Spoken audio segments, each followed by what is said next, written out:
ಆದರೆ weren't details ಅದು ನನ್ನ ಹತ್ರ ಇಲ್ಲ. ಅವಳ ಆಧಾರ್ ಕಾರ್ಡ್ ID ಇದ್ಯಾವುದು ನಂಗೆ ಗೊತ್ತಿಲ್ಲ. ಫೋಟೋ ಒಂದಿದೆ ಅಷ್ಟೇ. ಅದೆಲ್ಲ ನಾನು ನೋಡ್ಕೋತೀನಿ. ನಾನು ಮನೆಯಲ್ಲೇ ಇದ್ದೀನಲ್ವಾ, ಅದೆಲ್ಲ ಕಲೆಕ್ಟ್ ಮಾಡಿಕೊಂಡು ಇವತ್ತೇ ರಿಜಿಸ್ಟರ್ ಆಫೀಸ್ಗೆ ಹೋಗಿ ಅಪ್ಲೈ ಮಾಡಿಬಿಡ್ತೀನಿ. ಅವ್ರು ಅವೈಲೇಬಲ್ ಸ್ಲಾಟ್ ನೋಡಿಕೊಂಡು ಒಂದು ಟೈಮ್ ಕೊಡ್ತಾರೆ. ಆ ಟೈಮಲ್ಲಿ ನಾವು ವರಲಕ್ಷ್ಮಿನ ಅಲ್ಲಿಗೆ ಕರ್ಕೊಂಡು ಹೋದರೆ ಸಾಕು.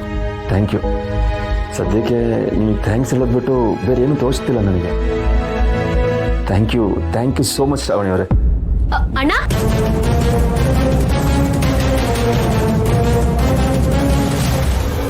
ಯಾರ ಜೊತೆ ಮಾತಾಡ್ತಿದ್ಯಾ ಅಣ್ಣ?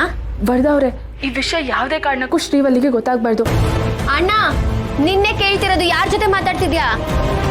ನನ್ನ ಫ್ರೆಂಡ್ ಜೊತೆ ಮಾತಾಡ್ತಿದ್ದೆ. ಫ್ರೆಂಡ್ ಜೊತೆನಾ?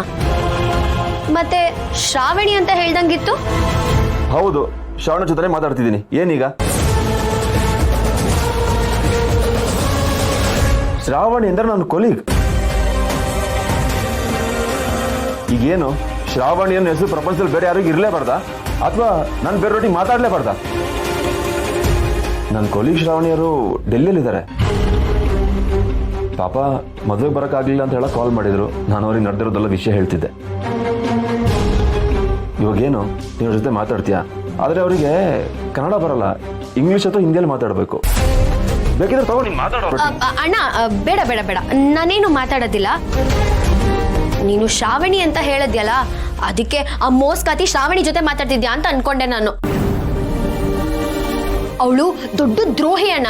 ನೀನು ಯಾವುದೇ ಕಾರಣಕ್ಕೂ ಅವಳ ಜೊತೆ, ಅವಳ ಮನೆಯವ್ರ ಜೊತೆ, ಯಾರ ಜೊತೆನೂ ಮಾತಾಡಬಾರ್ದು, ಅಷ್ಟೇನೆ.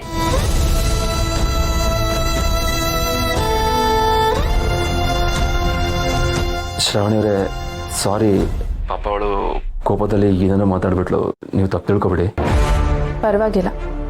ಇಂಥ ಮಾತುಗಳಿಗೆಲ್ಲ ತಲೆ ಕೆಡಿಸ್ಕೊಳ್ಳೋ ಅಷ್ಟು ಪುರ್ಸತ್ತಿಲ್ಲ ನನಗೆ. ಈಗ ನನಗಿರೋದು ಒಂದೇ ಗುರಿ, ನಿಮ್ಮದು ಮತ್ತು ವರಲಕ್ಷ್ಮಿ ಮದುವೆ.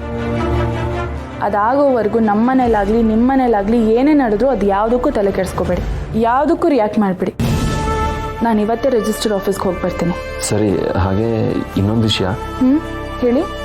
ಅದು ವರಲಕ್ಷ್ಮಿನ ಕೇಳಿದೆ ಅಂತ ಹೇಳಿ.